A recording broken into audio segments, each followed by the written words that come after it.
Salut! Eu sunt Marian și abia m-am trezit, e 7 dimineață, m-am trezit un pic mai devreme, am pregătit niște etape ale rețetei de astăzi, o să vezi despre ce e vorba și văd că îmi stă părul bine, dar nu discutăm despre asta, nu asta e subiectul.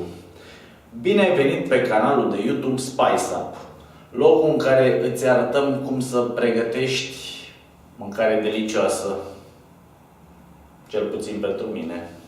Dacă îți place rețeta de astăzi, nu uita să dai un like și să te abonezi. Altfel mă duc să mă culc, că încă mi-e somn. Mulți spun că micul dejun e cea mai importantă masă a zilei. Ei bine, eu nu sunt de acord, dar fiecare cu părerea lui. Mi-mi plac celelalte mese. Așa că, în episodul de astăzi, îți voi prezenta egg muffins.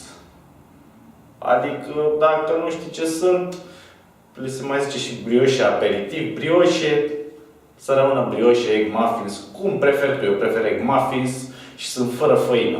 Pentru că de ce pune făină la așa ceva? Pentru rețeta de azi, eu o să folosesc aceste forme. Da? Voi avea 6 brioche, 6 egg muffins. Pentru asta, voi folosi 4 ouă. Evident, ca să faci egg muffins, trebuie ouă. Îți ziceam că m-am trezit mai devreme. Am tras în tigaie 4 fâșii subțiri de bacon și niște ciuperci brune. Am tăiat cașcaval, măsline, ardei roșu, ardei iute. Trebuie să ai ceva iute la fiecare masă, altfel nu e ok. Boia iute, sare, nu foarte multă, piper și avem un pic de ulei pentru forme, înainte să punem compoziția. Hai să începem, să vedem cum sparg eu prost vreun ou pe cameră.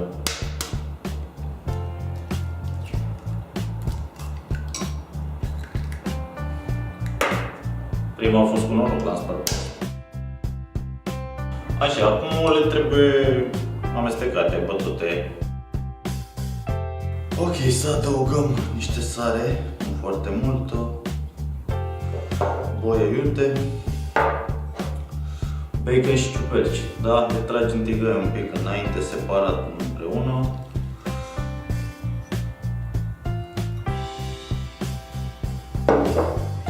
Cașcavalul nu o să-l pun pe tot, că vreau să mai pun un pic deasupra.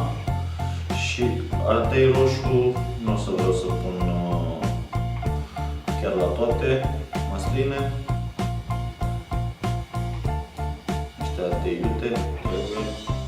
Dacă nu o să fie uniform în cele 6, nasol. Asta e.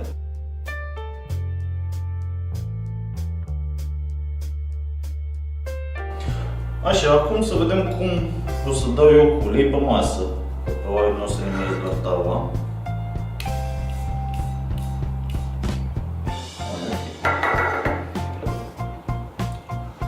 O să încerc să pun în poziție cu lingura. O să pun unele ardei, pun jos, nu contează, nu e gătit înainte, o să se facă, nu se arde nimic. Și șmecheria e să iei treptat. Că, na, nu vrei să fie într-una mai mult și în alta mai puțin.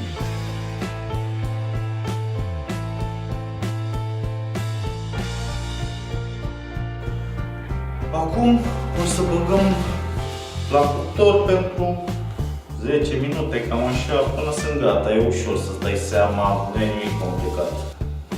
Arde! După 10 minute, egg muffins sunt gata. Parcă arde tapa. Să încercăm să le scoatem, să-ți zic ce mi se pare mie tare la egg muffins. Unul la mână, faci odată, ai pentru mai multe zile. E simplu. 2 la mână, merg atât la micul dejun cât și ca gustări. Nu au foarte multe calorii.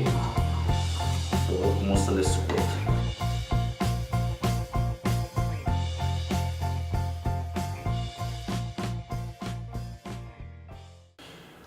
Gata, în sfârșit, egg muffins sau răcit sau brioșe, cum vrei tu. E timpul să vedem ce gust au.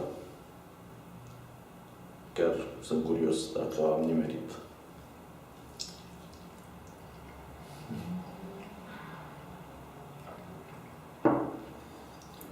Sunt moiși, cremoase, foarte tare, îmi plac, sunt delicioase.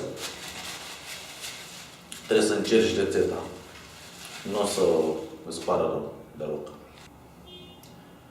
Dacă ți-a plăcut rețeta de astăzi de egg muffins, nu uita să te abonezi ca să primești notificări atunci când postez rețete noi.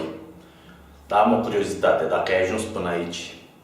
Eu la cât de adormit am fost, am uitat să pun un ingredient pe care l-am prezentat.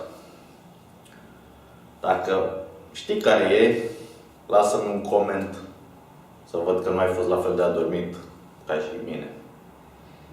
Acum cred că mă duc să mai dorm un pic. E ok.